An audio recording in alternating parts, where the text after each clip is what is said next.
ਵਾਹਿਗੁਰੂ। ਇੱਕ ਓੰਕਾਰ ਸਤਿਨਾਮ ਕਰਤਾ ਪੁਰਖ ਨਿਰਭਉ ਨਿਰਵੈਰ ਅਕਾਲ ਮੂਰਤ ਅਜੂਨੀ ਸੈਭੰ ਗੁਰ ਪ੍ਰਸਾਦ। ਜਿਤਾ ਜੀਉ ਪਿੰਡ ਸਭ ਤੇਰਾ, ਤੂੰ ਅੰਤਰਜਾਮੀ ਪੁਰਖ ਭਗਵਾਨ। ਦਾਸਨ ਦਾਸ ਕਹਿ ਜਨ ਨਾਨਕ, ਜਿਹਾ ਤੂੰ ਕਰਾਹੇ ਤਿਹਾ ਹਉ ਕਰੀ ਵਖਿਆਣ। ਗੁਰ ਨਾਨਕ ਪਦ ਪੰਕਜ ਬੰਦਨ ਪਾਦ ਪੰਕਜ ਬੰਦਨ। ਸਿਮਰੰ ਅੰਗਦ ਦੁਖ ਨਿਕੰਦਨ। ਗੁਰ ਅਮਰਦਾਸ ਹਿਰਦੈ ਨਿਤ ਧਿਆਵੋ, ਹਿਰਦੈ ਨਿਤ ਧਿਆਵੋ। ਗੁਰ ਰਾਮਦਾਸ ਗੁਣ ਗਾਵੋ, ਗੁਰ ਅਰਜਨ ਬਿਘਨ ਕੇ ਨਾਸਕ, ਬਿਘਨ ਕੇ ਨਾਸਕ। ਗੁਰ ਹਰਗੋਬਿੰਦ ਸ਼ੁਭ ਸੁਮਤਿ ਪ੍ਰਕਾਸ਼ਕ। ਸ਼੍ਰੀ ਹਰਿ ਰਾਇ ਨਮੋ ਕਰ ਜੋਰੀ, ਨਮੋ ਕਰ ਜੋਰੀ। ਸ਼੍ਰੀ ਹਰਿ ਕ੍ਰਿਸ਼ਨ ਮਨਾਉ ਬਾਉਰੀ। ਗੁਰੂ ਤੇਗ ਬਹਾਦਰ ਪਰਮ ਕਿਰਪਾਲਾ ਜੀ, ਪਰਮ ਕਿਰਪਾਲਾ। ਗੁਰ ਗੋਬਿੰਦ ਸਿੰਘ ਬਿਸਾਲਾ, ਤਰੋਂ ਤਾਰਾ ਪਰ ਪੁਨ ਪੁਨ ਸੀਸਾ ਜੀ, ਪੁਨ ਪੁਨ ਸੀਸਾ। ਬੰਦੋ ਬਾਰ ਬਾਰ ਜਗਦੀਸ਼ਾ, ਤਰੋਂ ਤਾਰਾ ਪਰ ਪੁਨ ਪੁਨ ਸੀਸਾ ਜੀ, ਪੁਨ ਪੁਨ ਸੀਸਾ। ਬੰਦੋ ਬਾਰ ਬਾਰ ਜਗਦੀਸ਼ਾ।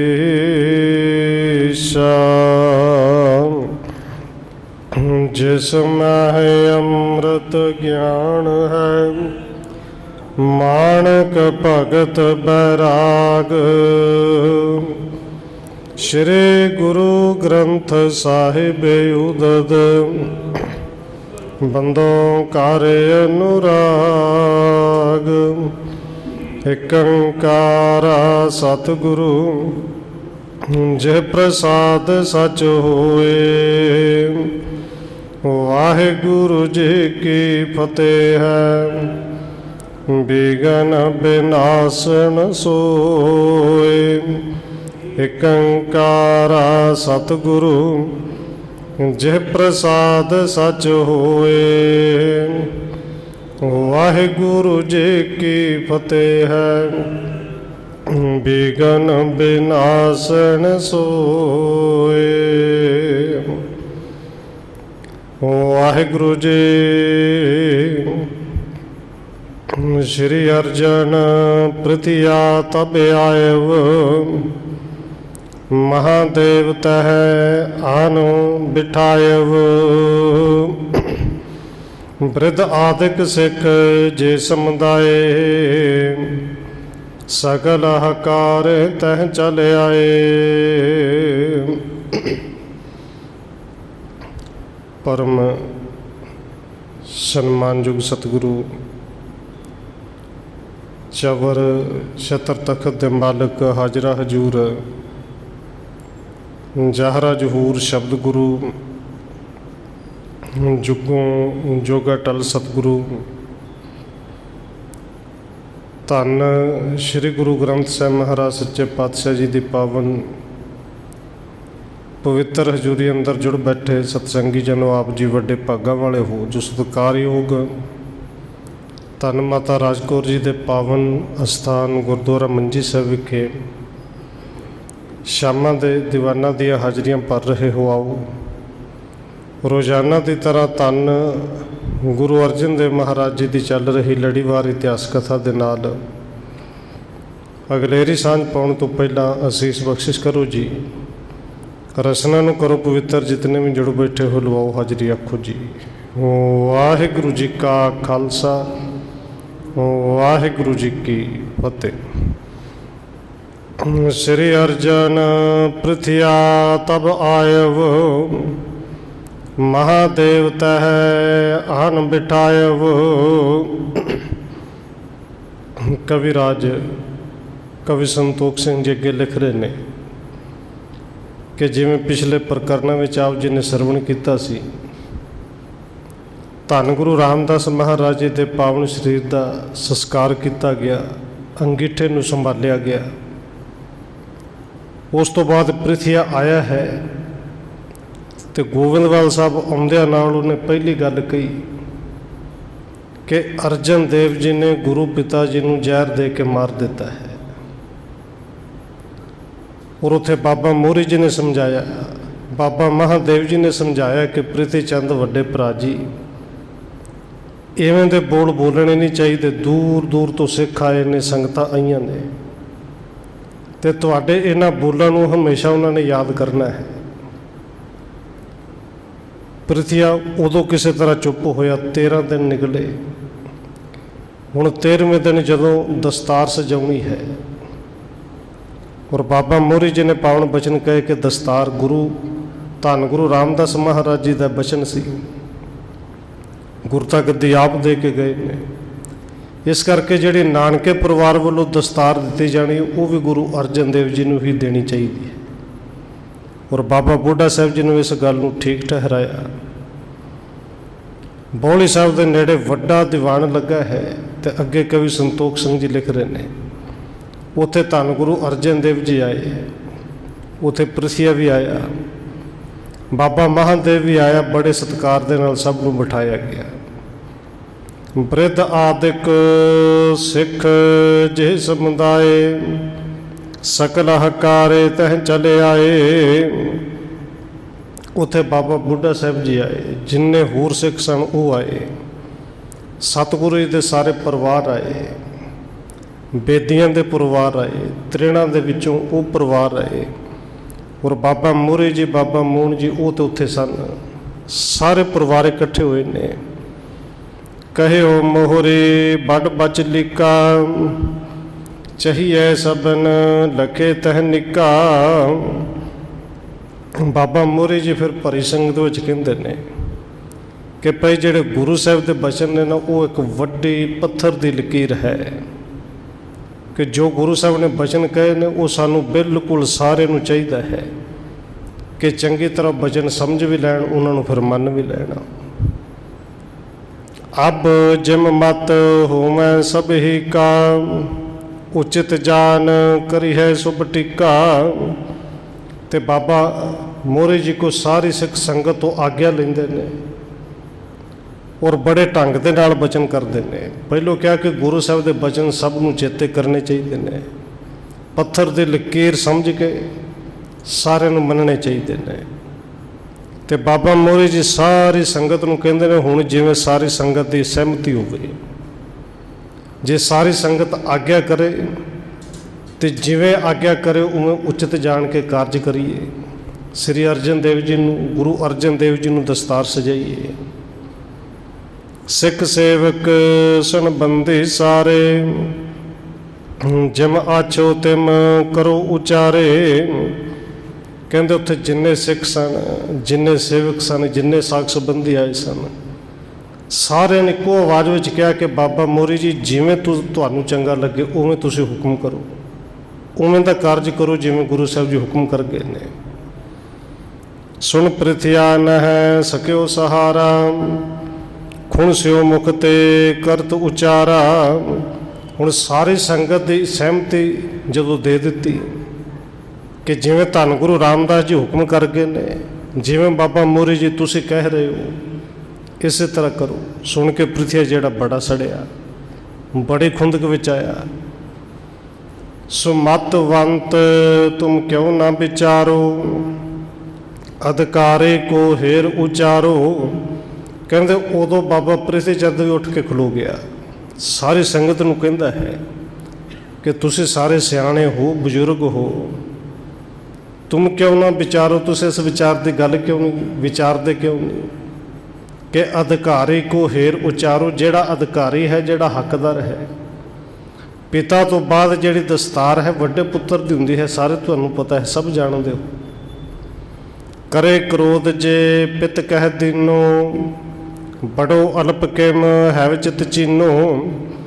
ਹੁਣ ਸਾਰਿਆਂ ਨੂੰ ਬਾਬਾ ਪ੍ਰਿਥੀ ਚੰਦ ਕਹਿੰਦਾ ਹੈ ਕਿ ਜੇ ਪਿਤਾ ਗੁਰੂ ਧੰਨ ਗੁਰੂ ਰਾਮਦਾਸ ਜੀ ਨੇ ਗੁੱਸੇ ਵਿੱਚ ਆ ਕੇ ਇਹ ਬਚਨ ਕਹਿ ਦਿੱਤੇ ਕਿ ਪ੍ਰਿਥੀ ਤੈਨੂੰ ਅਸੀਂ ਛੱਡਿਆ, ਤਿਆਗ ਦਿੱਤਾ, ਉਹ ਤਾਂ ਗੁੱਸੇ ਵਿੱਚ ਆ ਕੇ ਕਹੇ ਨੇ, ਪਰ ਸੰਗਤ ਵੀ ਜਾਣਦੀ ਹੈ, ਜਾਣਦਾ ਪ੍ਰਿਥੀ ਵੀ ਹੈ ਕਿ ਧੰਨ ਗੁਰੂ ਰਾਮਦਾਸ ਜੀ ਨੂੰ ਗੁੱਸਾ ਆਉਂਦਾ ਹੀ ਨਹੀਂ, ਉਹ ਗੁੱਸੇ ਵਿੱਚ ਆਉਂਦਾ ਹੀ ਨਹੀਂ। ਉਹਨਾਂ ਬਚਨ ਸਹਿ ਸੁਭਾਈ ਕਹਿ ਸਨ ਔਰ ਜੋ ਕਹਿ ਸਨ ਸੱਚ ਕਹੇ ਨੇ। ਪਰ ਪ੍ਰਿਥੀ ਆਪਣਾ ਤਰਕ ਦਿੰਦਾ ਕਿ ਜੇ ਪਿਤਾ ਗੁਰੂ ਨੇ ਗੁੱਸੇ ਵਿੱਚ ਆ ਕੇ ਕਹਿ ਦਿੱਤਾ ਕਿ ਅਸੀਂ ਤੈਨੂੰ ਛੱਡ ਦਿੱਤਾ, ਪਰ ਤੁਸੀਂ ਤਾਂ ਵੱਡੇ ਹੋ, ਸਿਆਣੇ ਹੋ, ਅਕਲਮੰਦ ਹੋ, ਵਿਚਾਰ ਕਰੋ ਕਿ ਇਹ ਹੁਣ ਇਵੇਂ ਦੇ ਸਮੇਂ 'ਚ ਦਸਤਾਰ ਤੇ ਵੱਡੇ ਪੁੱਤਰ ਦੀ ਹੁੰਦੀ ਹੈ ਨਾ, ਪੱਗ ਵੱਡਾ ਪੁੱਤਰ ਬਣਦਾ ਹੈ। ਜੇ ਕਰ ਤੁਮ ਮੇਰੇ ਜਾਤ ਬਿਗਾਰੋ, ਆਪਣੀ ਸੰਤਤ ਹੋਰ ਨਿਹਾਰੋ। ਔਰ ਬਾਬਾ ਬੁੱਢਾ ਜੀ ਨੂੰ ਔਰ ਸਾਰੀ ਸੰਗਤ ਨੂੰ ਆਪਣੇ ਵੱਲੋਂ ਪ੍ਰਿਥਿਆ ਭਰਮਾਉਣ ਦਾ ਯਤਨ ਕਰਦਾ ਹੈ ਕਿ ਜੇ ਤੁਸੀਂ ਇਹ ਮਰਿਆਦਾ ਵਿਗਾੜ ਦਿੱਤੀ ਨਾ ਕਿ ਵੱਡੇ ਪੁੱਤਰ ਦੀ ਥਾਂ ਛੋਟੇ ਪੁੱਤਰ ਨੂੰ ਪੱਗ ਬੰਨ੍ਹਣ ਲੱਗ ਪਏ, ਤੇ ਫਿਰ ਵਿਚਾਰ ਤੁਸੀਂ ਵੀ ਕਰ ਲਓ, ਸੰਤਾਨਾਂ ਤੁਹਾਡੀਆਂ ਵੀ ਨੇ, ਦੋ ਪੁੱਤਰ ਤੇ ਤੁਹਾਡੇ ਵੀ ਹੋਏ ਨੇ, ਕੱਲ੍ਹ ਨੂੰ ਸਮਾਂ ਤੁਹਾਡਾ ਵੀ ਆਉਣਾ, ਤੁਹਾਡੀ ਸੰਤਾਨ ਦੇ ਵਿੱਚ ਵੀ ਵਿਗਾੜ ਪਵੇਗਾ। ਸਭ ਕੈ ਬਿਗੜ ਜਾਏ ਕੁਲ ਰੀਤ, ਹੋਏ ਸੁਛੰਦ ਚੱਲੇ ਵਿਪਰੀਤ। ਸਾਰਿਆਂ ਦੇ ਕੁਲ ਦੀ ਰੀਤ ਮਰਿਆਦਾ ਵਿਗੜ ਜਾਣੀ ਹੈ, ਸਾਰਿਆਂ ਦੀ ਚਾਲ ਉਲਟੀ ਹੋ ਜਾਣੀ ਕਿ ਜਿਹੜਾ ਜਿੰਦਾ ਜ਼ੋਰ ਚੱਲ ਗਿਆ, ਛੋਟੇ ਨੇ ਜ਼ੋਰ ਨਾਲ ਪੱਗ ਲੈ ਲੈਣੀ ਕਰਨੀ ਹੈ। ਪੁਨ ਬ੍ਰਿਧ ਅਪਰ ਮੋਹਰੀ ਭਣਿਓ, ਸ੍ਰੀ ਗੁਰੂ ਵਾਕ ਭਲੋ ਤੁਮ ਸੁਣਿਓ। ਹੁਣ ਧੰਨ ਬਾਬਾ ਬੁੱਢਾ ਸਾਹਿਬ ਜੀ ਜਿਹੜੇ ਗੁਰੂ ਘਰ ਦੇ ਵਜ਼ੀਰ, ਜਿਨ੍ਹਾਂ ਨੂੰ ਸੱਚਮੁੱਚ ਵਜ਼ੀਰ ਨੇ ਕਿਹਾ ਜਾਂਦਾ ਹੈ। ਹੁਣ ਗੁਰੂ ਪੁੱਤਰ ਦੋਵੇਂ ਪਾਸੇ ਨੇ, ਇੱਕ ਪਾਸੇ ਧੰਨ ਗੁਰੂ ਅਰਜਨ ਦੇਵ ਜੀ, ਦੂਜੇ ਪਾਸੇ ਪ੍ਰਿਥੀਆ ਹੈ, ਤਾਂ ਦੋਵੇਂ ਗੁਰੂ ਦੇ ਪੁੱਤਰ,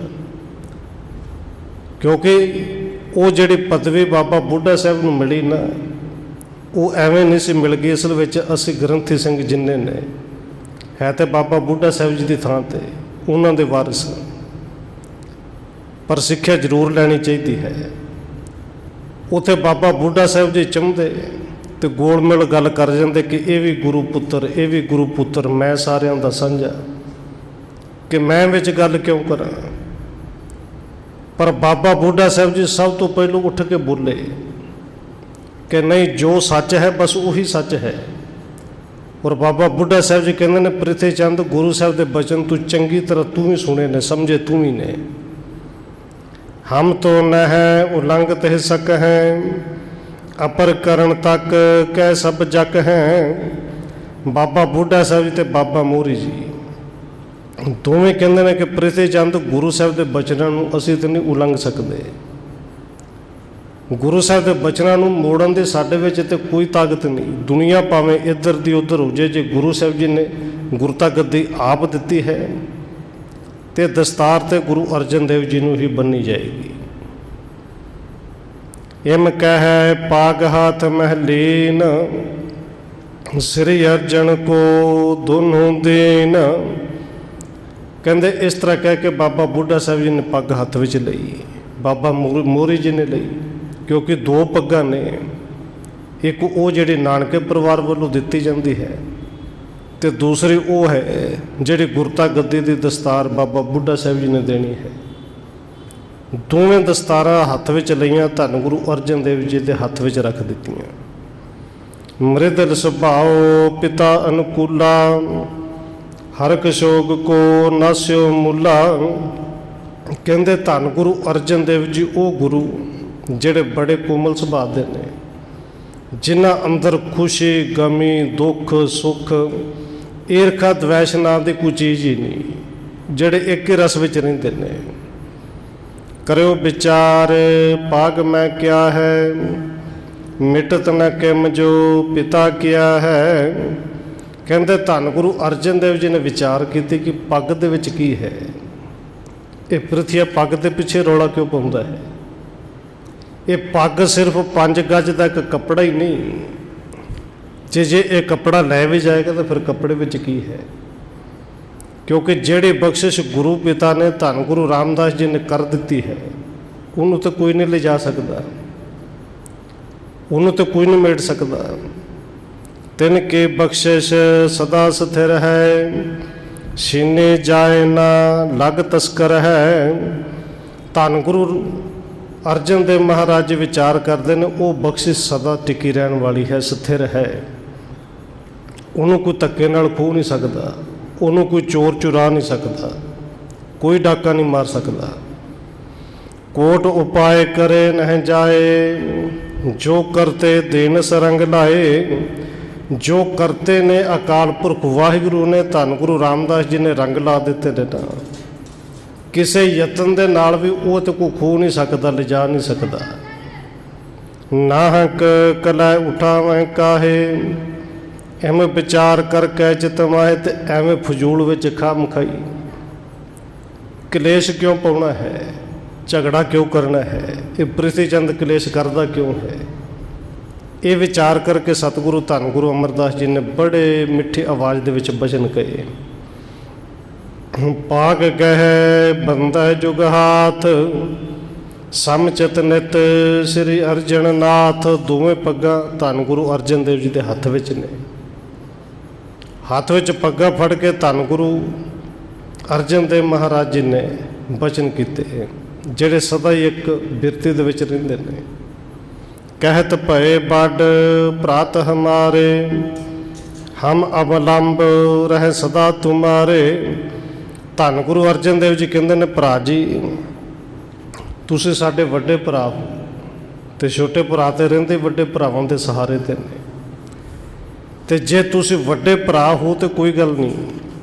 ਕਹਿੰਦੇ ਛਿਮਹੁ ਕ੍ਰੋਧ ਅਰ ਬੈਰ ਤੇ ਆਗੋ, ਹਿਤੂ ਜਾਨ ਆਪਣੇ ਅਨੁਰਾਗੋ। ਤੇ ਜੇ ਵੱਡੇ ਭਰਾ ਹੋ ਤੇ ਵੱਡੇ ਭਰਾ ਦਾ ਫਰਜ਼ ਨਿਭਾਓ, ਆਪਣੇ ਕ੍ਰੋਧ ਨੂੰ ਛੱਡੋ, ਈਰਖਾ ਨੂੰ ਛੱਡ ਦਿਓ, ਮੈਨੂੰ ਆਪਣਾ ਹਿਤੂ ਜਾਣ ਕੇ ਪਿਆਰ ਨਾਲ ਰੱਖੋ, ਛੋਟਾ ਭਰਾ ਹਾਂ ਤੁਹਾਡਾ। ਪਿਤ ਸੰਪਤ ਸਭ ਨੇ ਇਹ ਪਾਗ, ਮੋਕੋ ਅੱਬੇ ਬੰਦਾਵਣ ਲਾਗ। ਤੇ ਇਹ ਨਹੀਂ ਕਿ ਗੁਰੂ ਅਰਜਨ ਦੇਵ ਜੀ ਨੇ ਐਵੇਂ ਪੱਗ ਅੱਗੇ ਕਰ ਦਿੱਤੀ ਕਿ ਲੈ ਫੜ। ਗੁਰੂ ਅਰਜਨ ਦੇਵ ਜੀ ਨੇ ਵੀ ਗੱਲ ਉਹ ਕਹੀ, ਕਹਿੰਦੇ ਭਰਾ ਜੀ ਇਹ ਦਸਤਾਰ, ਇਹ ਪੱਗ ਧੰਨ ਗੁਰੂ ਪਿਤਾ ਗੁਰੂ ਰਾਮਦਾਸ ਜੀ ਆਪ ਹੁਕਮ ਕਰਕੇ ਗਏ ਨੇ। ਪਿਤ ਸੰਮਤ ਸਭ ਨੇ ਇਹ ਪਾਗ, ਪਿਤਾ ਸਮੇਤ ਸਾਰਿਆਂ ਨੇ ਪੱਗ ਸਾਨੂੰ ਬਣਾਈ ਹੈ, ਸਾਨੂੰ ਦਿੱਤੀ ਹੈ। ਮੋਕੋ ਅੱਬੇ ਬੰਧਾਵਣ ਲਾਗ, ਇਹਨਾਂ ਦਾ ਕਸੂਰ ਨਹੀਂ ਜਿਨ੍ਹਾਂ ਨਾਲ ਤੂੰ ਉੱਚਾ ਤੇ ਕੌੜਾ ਬੋਲਣਾ ਹੈ। ਇਹ ਤਾਂ ਗੁਰੂ ਸਾਹਿਬ ਦੇ ਹੁਕਮ ਦੇ ਮੁਤਾਬਕ ਪੱਗ ਮੈਨੂੰ ਬਣਾਉਣ ਲੱਗੇ ਨੇ। ਜੇ ਕਰੇ ਆਪਣੋ ਰੋਸ ਨਿਵਾਰੋ, ਲਿਹੋ ਪਾਗ ਸਿਰ ਉੱਪਰ ਧਾਰੋ। ਧੰਨ ਗੁਰੂ ਅਰਜਨ ਦੇਵ ਜੀ ਕਹਿੰਦੇ ਨੇ, ਫਿਰ ਵੀ ਭਰਾ ਜੀ, ਜੇ ਪੱਗ ਲੈ ਕੇ ਤੁਹਾਡਾ ਗੁੱਸਾ ਠੰਡਾ ਹੁੰਦਾ ਹੈ ਤੇ ਗੁੱਸੇ ਨੂੰ, ਰੋਸ ਨੂੰ, ਨਿਵਾਰ ਨੂੰ ਦੂਰ ਕਰ ਦਿਓ। ਇਹ ਪੱਗ ਲਓ, ਬੰਨ੍ਹ ਲਓ। ਬੈਰ ਨ ਕੀਜੈ ਬਹੁਰ ਕਦਾਈ, ਪ੍ਰਤਪਾਰੋ ਲਖ ਕੈ ਲਗੂ ਭਾਈ। ਤੇ ਜੇ ਪੱਗ ਲੈਣ ਨਾਲ ਤੁਹਾਨੂੰ ਖੁਸ਼ੀ ਮਿਲਦੀ ਹੈ, ਇਹ ਪੱਗ ਤੁਸੀਂ ਲੈ ਲਓ, ਪਰ ਅੱਗੋਂ ਤੋਂ ਵੈਰ ਨਾ ਕਰਿਓ। ਛੋਟਾ ਭਰਾ ਜਾਣ ਕੇ ਆਪਣੇ ਨਾਲ ਰੱਖਿਓ। ਨਿਮ ਸੁਣ ਸਭ ਕੋ ਦੇਖਤ ਲੈ ਕੇ, ਸਿਰ ਪਰ ਪਾਗ ਬੰਦੇ ਹਰ ਖੈ ਕੈ। ਬਸ ਗੁਰੂ ਸਾਹਿਬ ਜੀ ਬਚਨ ਕਰਦੇ ਪਏ ਸਨ, ਪ੍ਰਿਥੀਆ ਉੱਠਿਆ। ਤੇ ਇਹ ਨਹੀਂ ਕਿ ਅੱਗੇ ਹੱਥ ਕਰਕੇ ਕਿਤੇ ਦਸਤਾਰ ਲਈ ਹੋਵੇ। ਗੁਰੂ ਸਾਹਿਬ ਦੇ ਹੱਥੋਂ ਦੋਵੇਂ ਦਸਤਾਰਾਂ ਖੋਹ ਲਈਆਂ, ਖੋਹ ਕੇ ਬੜਾ ਖੁਸ਼ ਹੋ ਕੇ ਆਪੇ ਆਪਣੇ ਸਿਰ ਤੇ ਬੰਨ੍ਹ ਲਈਆਂ। ਕਿਤੇ ਤਾਂ ਬਾਬਾ ਬੁੱਢਾ ਸਾਹਿਬ ਜੀ ਨੇ ਬੰਨ੍ਹਣੀ ਸੀ, ਬਾਬਾ ਮੋਰੀ ਜੀ ਨੇ ਬੰਨ੍ਹਣੀ ਸੀ, ਪਰ ਪ੍ਰਿਥੀਆ ਬੜਾ ਖੁਸ਼ ਹੋਏ, ਆਪੇ ਪੱਗਾ ਬੰਨ੍ਹ ਕੇ ਬੈਠ ਗਿਆ।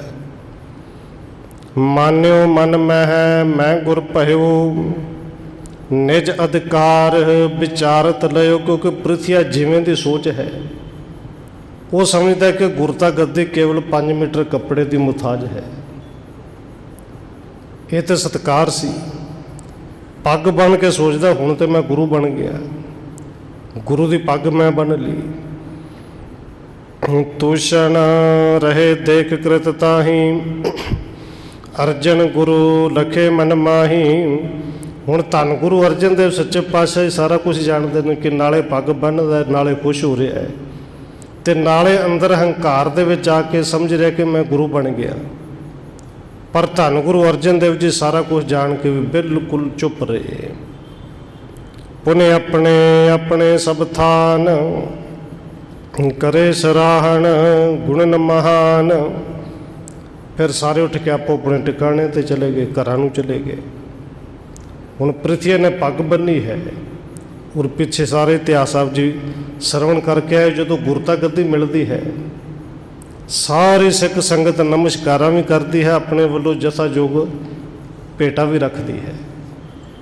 ਪਰ ਹੁਣ ਸੰਗਤਾਂ ਨੂੰ ਵੀ ਪਤਾ ਕਿ ਜਿਹੜਾ ਪ੍ਰਿਥੀਆ ਧੱਕੇ ਨਾਲ ਪੱਗ ਖੋਹ ਕੇ ਬੰਨ੍ਹੀ ਹੈ, ਤੇ ਜੇ ਇਹਦੇ ਸਾਹਮਣੇ ਗੁਰੂ ਅਰਜਨ ਦੇਵ ਜੀ ਨੂੰ ਮੱਥਾ ਟੇਕੀਏ ਤਾਂ ਹੋ ਸਕਦਾ ਤਾਂ ਵੀ ਸਾਡੇ ਹੱਥਾਂ 'ਚੋਂ ਖੋਹੇ। ਕਿਸੇ ਨੇ ਭੇਟਾ ਨਹੀਂ ਰੱਖੀ, ਕਿਸੇ ਨੇ ਮੱਥਾ ਨਹੀਂ ਟੇਕਿਆ, ਸਾਰੇ ਉੱਠ ਕੇ ਘਰੋਂ ਘਰੀ ਚਲੇ ਗਏ। ਨਿਰਹੰਕਾਰ ਸ਼ਾਂਤ ਚਿਤ ਧੀਰ, ਹਰਕ ਸੋਗ ਨਹਿ ਲੇਸ਼ ਗੰਭੀਰ। ਉਧਰ ਧੰਨ ਗੁਰੂ ਅਰਜਨ ਦੇਵ ਜੀ, ਜਿਨ੍ਹਾਂ ਦੇ ਅੰਦਰ ਕੋਈ ਹੰਕਾਰ ਨਹੀਂ, ਸ਼ਾਂਤ ਚਿੱਤ, ਹਰਖ ਸ਼ੋਗ ਤੋਂ ਬਿਲਕੁਲ ਰਹਿਤ। ਸਕਲ ਗੁਣਨ ਤੇ ਜਾਣਿਓ ਨਿੱਕਾ, ਪਿਤ ਨੇ ਪਰਖ ਕੀਨ ਤਬ ਟਿੱਕਾ। ਸਾਰੇ ਧੰਨ ਗੁਰੂ ਅਰਜਨ ਦੇਵ ਜੀ ਦੀ ਸਿਫਤ ਕਰਦੇ ਨੇ ਕਿ ਗੁਰੂ ਧੰਨ ਗੁਰੂ ਰਾਮਦਾਸ ਜੀ ਨੇ ਸਾਰੇ ਗੁਣਾਂ ਨੂੰ ਚੰਗੀ ਤਰ੍ਹਾਂ ਵਿਚਾਰਿਆ, ਪਰਖ ਕੀਤੀ, ਤਾਂ ਹੀ ਉਹਨਾਂ ਗੁਰਤਾ ਗੱਦੀ ਦਿੱਤੀ ਨਾ। ਸਾਰੇ ਸਿੱਖਾਂ ਨੂੰ ਪਤਾ ਕਿ ਗੁਰਤਾ ਗੱਦੀ ਤਾਂ ਗੁਰੂ ਅਰਜਨ ਦੇਵ ਜੀ ਕੋਲ ਹੈ, ਤੇ ਮੱਥਾ ਅਸੀਂ ਪ੍ਰਿਥੀ ਨੂੰ ਕਿਵੇਂ ਟੇਕ ਦਈਏ। ਅਗਲੇ ਦਿਵਸ ਸੰਗਤਾਂ ਆਈ, ਰੀਤ ਅਨੇਕ ਉਪਾਇਣ ਲਿਆਈ। ਅਗਲੇ ਦਿਨ ਜਦੋਂ ਆਸਾ ਕੀ ਵਾਰ ਦਾ ਸਮਾਂ ਹੈ, ਸੰਗਤਾਂ ਫਿਰ ਆਈਆਂ ਤੇ ਘਰਾਂ ਦੇ ਵਿੱਚੋਂ ਅਨੇਕਾਂ ਤਰ੍ਹਾਂ ਦੇ ਜਥਾਯੋਗ ਭੇਟਾ ਲੈ ਕੇ ਆਈਆਂ। ਹੁਣ ਇੱਧਰ ਪ੍ਰਿਥੀਆ ਸੋਚਦਾ ਹੋਏਗਾ ਕਿ ਭੇਟਾ ਮੇਰੇ ਕੋਲ ਆਵੇ।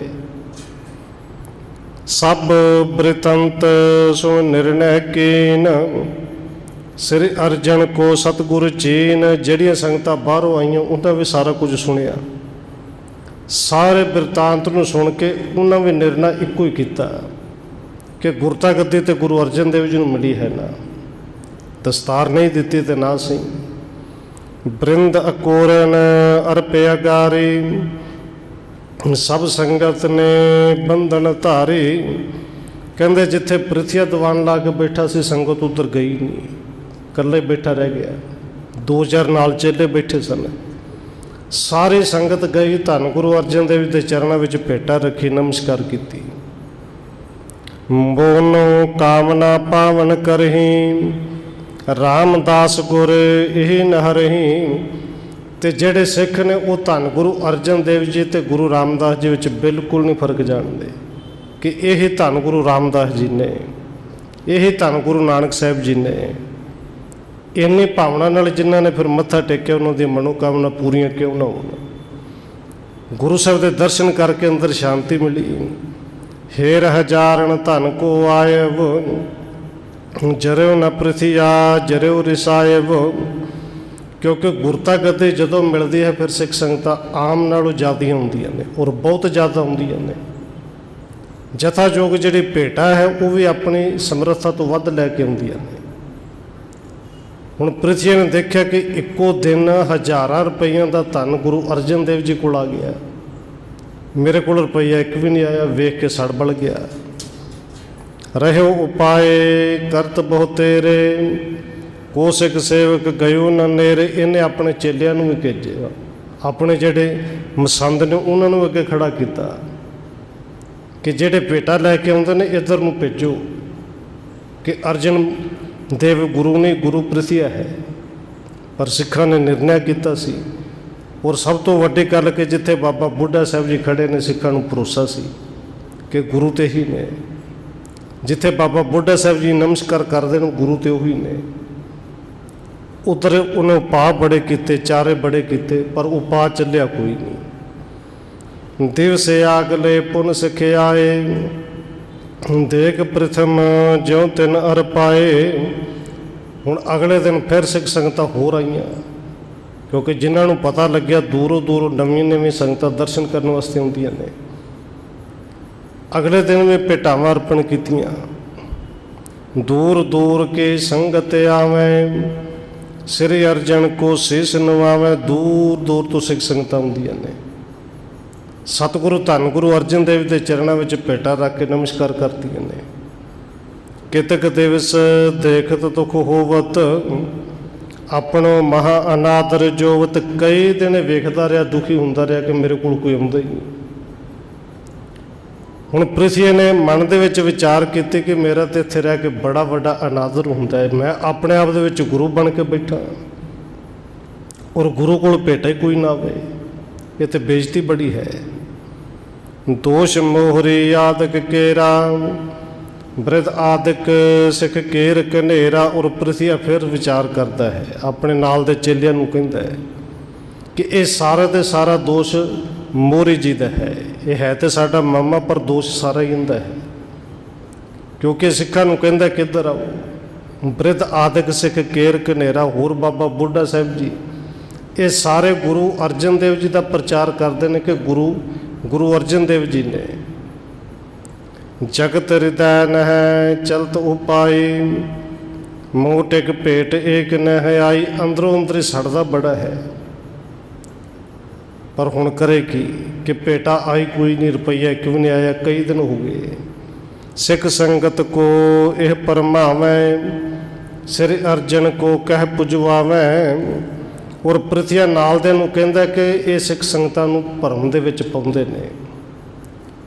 बाबा मोहरी जी ते बाबा बुढ़ा जी आदक ये संगतां नूं कह कह के गुरु साहब की पूजा करवा रहे ने। मुझ आछो न है यहाँ बसावो, जाओ सुदासर बिकै पुजावो। हुण नाल दे नूं कहंदा कि अपना इत्थे रहना ठीक नहीं, ये तो बेइज्जती बड़ी वड्डी हुंदी कि इधर कोई आवे ही ना। हुण आपां नूं अमृतसर जाना चाहिए है, उत्थे जाके गुरु बन के बैठांगे, उत्थे पूजा होवेगी। एम विचार दुख पाए कनेरा, श्री अमृतसर गमणियों फेरा। कहंदे इस तरह विचार करके बड़ा दुखी होया पृथ्वी चंद। ये सारा कुछ छड्ड छडा के अमृतसर नूं पहुँच गया। जहांगीर पातशाह भयो है, सुलहे तेह उमराव कियो है। उस वेले समय का बादशाह जिहड़ा सी जहांगीर सी। जहांगीर बादशाह बन गया तो सूली खां वर्गे उन्हें अगे हाकम अपने जेड़े से उन्होंने बनाया। सो माजे मह चल करे आयो, लश्कर महासंग मह लियायो।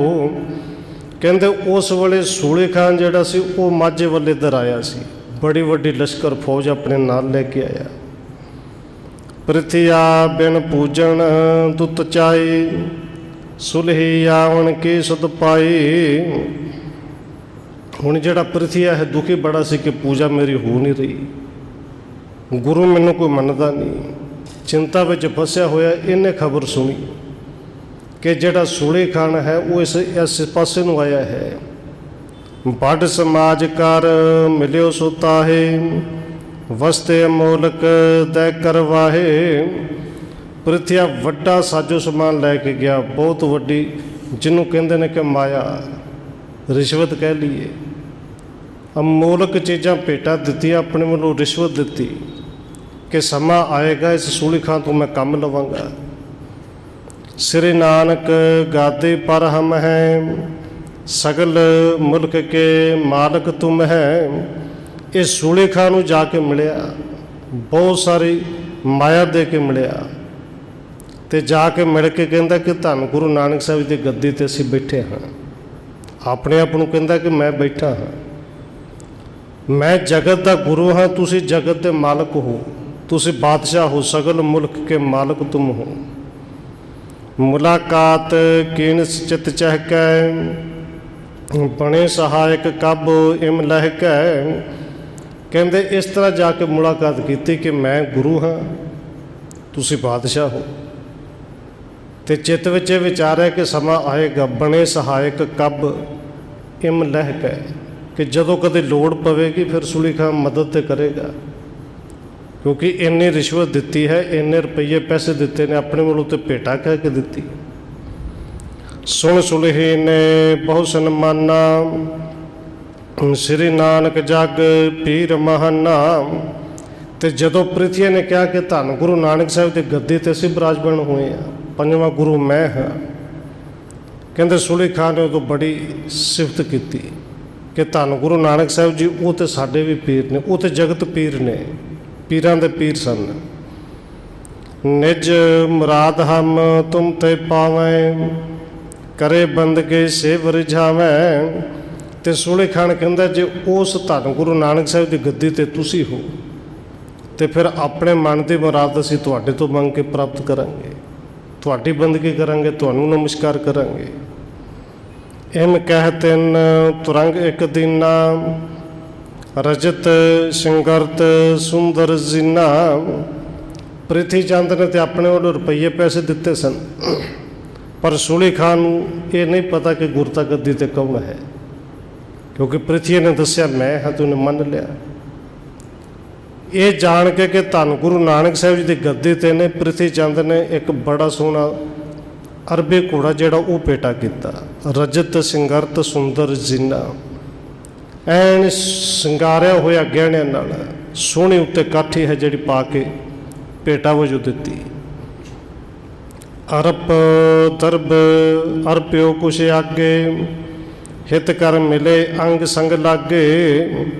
ਹੁਣ ਸੂਲੀ ਖਾਨ ਨੇ ਦੇਖਿਆ ਕਿ ਇਹ ਤਾਂ ਗੁਰੂ ਪੀਰ ਹੈ, ਜਗਤ ਦਾ ਪੀਰ ਕਿਹਾ ਜਾਂਦਾ ਸੀ ਧੰਨ ਗੁਰੂ ਨਾਨਕ ਸਾਹਿਬ ਜੀ ਨੂੰ, ਅਤੇ ਇਹਨਾਂ ਤੋਂ ਕੁਝ ਲੈਣਾ ਠੀਕ ਨਹੀਂ, ਪਰ ਜੋ ਕੁਛ ਦਿੱਤਾ ਲੈ ਵੀ ਲਿਆ, ਅਤੇ ਉਸ ਤੋਂ ਦੁੱਗਣਾ ਕਰਕੇ ਅੱਗੇ ਧਨ ਵੀ ਜਿਹੜਾ ਉਹ ਸੂਲੀ ਖਾਨ ਨੇ ਭੇਟਾ ਕੀਤਾ। ਬੜੇ ਪਿਆਰ ਨਾਲ ਇੱਕ ਦੂਜੇ ਨੂੰ ਮਿਲੇ ਵੀ। ਪੁਨ ਪ੍ਰਿਥੀਏ ਨੇ ਕਹਿ ਮ੍ਰਿਦ ਬੋਲਾ, ਸਿਰ ਪਾਓ ਦੇਨਸ ਬਹੁ ਮੋਲਾ। ਕਹਿੰਦੇ ਫਿਰ ਪ੍ਰਿਥੀਏ ਨੇ, ਕਿਉਂਕਿ ਬੋਲਣ ਦਾ ਉਹਨੂੰ ਢੰਗ ਸੀ ਅਤੇ ਖਾਸ ਕਰਕੇ ਉਹਨਾਂ ਨਾਲ ਬੋਲਦਾ ਸੀ ਜਿੱਥੋਂ ਪਤਾ ਸੀ ਕੁਝ ਨਾ ਕੁਝ ਮਿਲਣਾ ਹੈ, ਬੜਾ ਮਿੱਠਾ ਮਿੱਠਾ ਬੋਲ ਕੇ ਸਨਮਾਨ ਕੀਤਾ। ਬੜਾ ਕੀਮਤੀ ਸਿਰ ਪਾਓ ਉਹ ਜਿਹੜਾ ਸੂਲੀ ਖਾਨ ਨੂੰ ਦਿੱਤਾ। ਔਰ ਫਿਰ ਬੇਨਤੀ ਕਰਦਾ, ਆਪ ਜੀ ਵੀ ਜਾਣਦੇ ਹੋ, ਸਿਰ ਪਾਓ ਦਾ ਮਤਲਬ ਸਿਰਫ 2.5 ਗਜ ਦਾ ਜਾਂ 2.25 ਗਜ ਦਾ ਕੱਪੜਾ ਨਹੀਂ ਸੀ। ਸਿਰ ਪਾਓ ਦਾ ਅਰਥ ਇਹ ਸੀ ਕਿ ਸਿਰ ਤੋਂ ਲੈ ਕੇ ਪੈਰਾਂ ਤੱਕ ਸਾਰਾ ਜਾਮਾ ਜਿੰਨੇ ਕੱਪੜੇ ਪਾਏ ਜਾਂਦੇ ਨੇ, ਔਰ ਉਹਦੇ ਨਾਲ ਸਿਰ ਪਾਓ ਦੇ ਨਾਲ ਫਿਰ ਬਹੁਤ ਸਾਰੀ ਕੋਈ ਕੀਮਤੀ ਚੀਜ਼ ਜਾਂ ਧਨ ਦਿੱਤਾ ਜਾਂਦਾ ਸੀ। ਕਹਿ ਕਰ ਕੀਨ ਸਪਾਖਣ ਦੋ, ਦੇਣ ਲੈਣ ਕਰ ਹਿਤ ਮੈਂ ਸਹੂ। ਕਹਿੰਦੇ ਦੋਵਾਂ ਨੇ ਇੱਕ ਦੂਜੇ ਦੇ ਨਾਲ ਮਿੱਤਰਤਾ ਕਰ ਲਈ, ਲੈਣ ਦੇਣ ਕੀਤਾ। ਉੱਧਰੋਂ ਜਿੱਥੇ ਪ੍ਰਿਥੀਆ ਦਿੰਦਾ ਹੈ ਉਦੋਂ ਸੂਲੀ ਖਾਨ ਕੋ ਆਪਣੇ ਵੱਲੋਂ ਭੇਟਾ ਕਰਕੇ ਦਿੰਦਾ ਹੈ। ਇੱਕ ਦੂਜੇ ਨਾਲ ਬੈਠ ਕੇ ਇਹਨਾਂ ਨੇ ਗੱਲਾਂ ਬਾਤਾਂ ਕੀਤੀਆਂ, ਲੈਣਾ ਦੇਣਾ ਹੋਇਆ। ਸੁਲਹੇ ਸੰਗ ਤੁਰਕ ਜੇ ਔਰ, ਜਿਨ ਸੋ ਪਰਚ ਰਹਿਤ ਸਭ ਠੌਰ। ਅਤੇ ਸੂਲੀ ਖਾਨ ਦੇ ਨਾਲ ਜਿੰਨੇ ਹੋਰ ਤੁਰਕ ਸਨ, ਉਹਦੇ ਜਿਹੜੇ ਮੰਤਰੀ ਸੰਤਰੀ ਸਨ, ਸੈਨਿਕ ਸਨ, ਉਹਨਾਂ ਨੂੰ ਸੂਲੀ ਖਾਨ ਦੇ ਨਾਲ ਜਿਨ੍ਹਾਂ ਨੂੰ ਲੋੜ ਪੈਂਦੀ ਰਹਿੰਦੀ ਸੀ।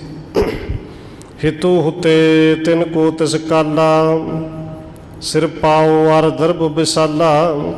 ਉਹਨਾਂ ਨੇ ਦੇਖਿਆ ਕਿ ਪ੍ਰਿਥਵੀ ਦੀ ਚੰਗੀ ਮਿੱਤਰਤਾ ਸੂਲੀ ਖਾਨ ਨਾਲ ਹੋਊਗੀ, ਕੰਮ ਸਾਨੂੰ ਪੈਂਦਾ ਰਹਿੰਦਾ ਹੈ।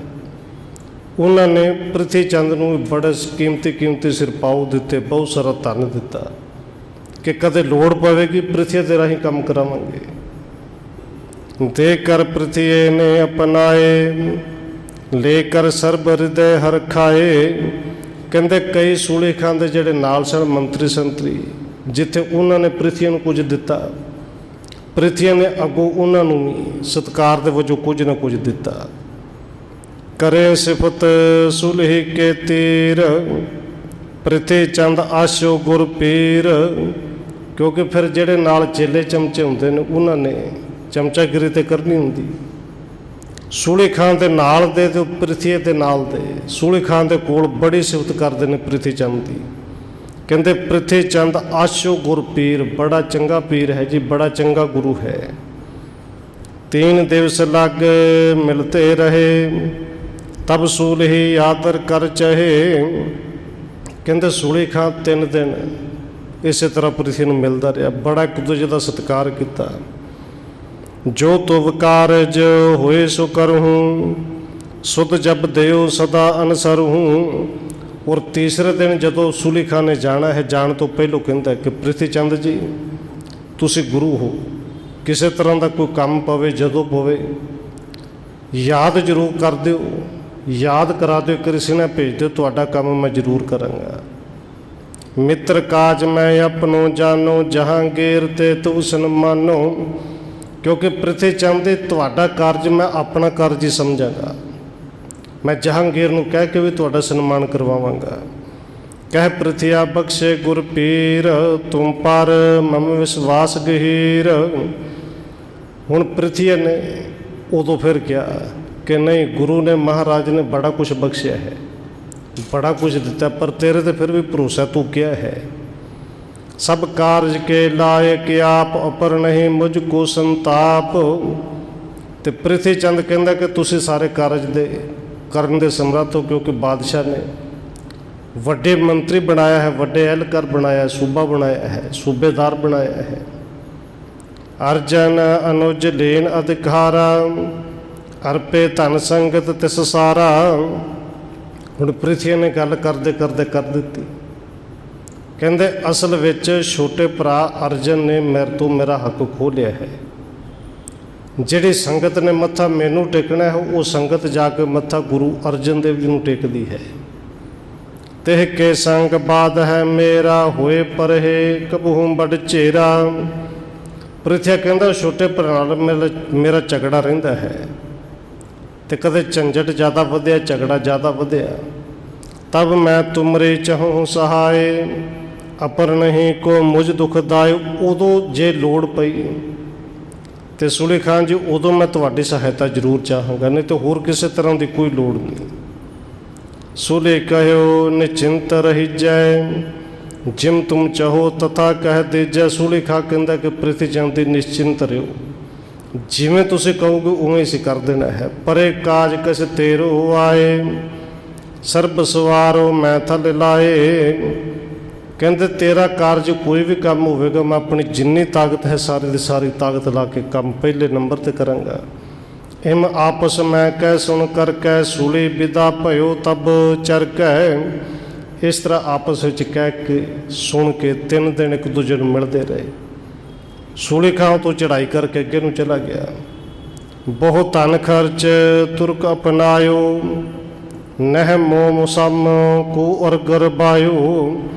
ਤੇ ਸੂਲੀ ਖਾਨ ਜਾਣ ਤੋਂ ਬਾਅਦ ਜਿਹੜਾ ਪ੍ਰਿਥਵੀ ਬੜਾ ਹੰਕਾਰ ਦੇ ਵਿੱਚ ਆਇਆ ਕਿ ਮੈਂ ਤੇ ਧਨ ਬੜਾ ਖਰਚਿਆ ਹੈ।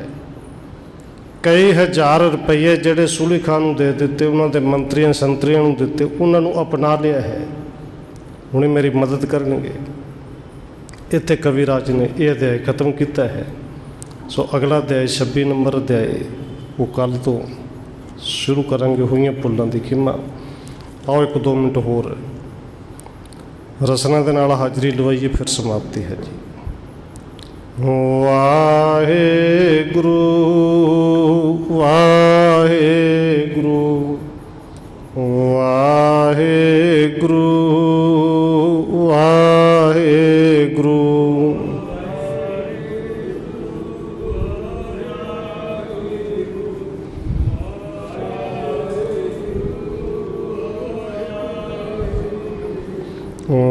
ਵਾਹਿਗੁਰੂ ਵਾਹਿਗੁਰੂ